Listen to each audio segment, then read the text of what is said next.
10-15 minute rest আছে তাদের, রেস্টের পরে ঘুমাবে, তখন ঘুমিয়ে পড়েছে। আমার বয়স হোস্টেলে আমরা চলে আসছি, এর কিছুক্ষণ 5 মিনিট পরেই ফোন যাচ্ছে যে স্যার এরকম অবস্থা, কয়েকটা মেয়ে শ্বাস নিতে পারতেছে না। তো শ্বাস নিতে পারছে না, হঠাৎ করে আমি চিন্তা করলাম এরকম কী প্রবলেম। তুরন্ত দৌড়ে গেলাম, দৌড়ে গিয়ে ওদেরকে ওই অ্যাম্বুলেন্সকে ফোন করলাম, একটা অটোকে ফোন করেছে, অটো নিয়ে আসছে হাফ রাস্তাতে, তারপরে অ্যাম্বুলেন্সকে ফোন করে এরপরে সঠিক জায়গায় পৌঁছে নিয়ে আসছে।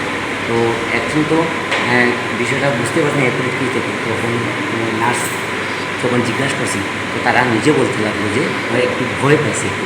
তো একটা যখন ভয় পাইছে একজনের ভয় থেকে অন্যরাও সেটা আর নিজের মনে মনে এই অবস্থাতেই শুরু হয়েছে।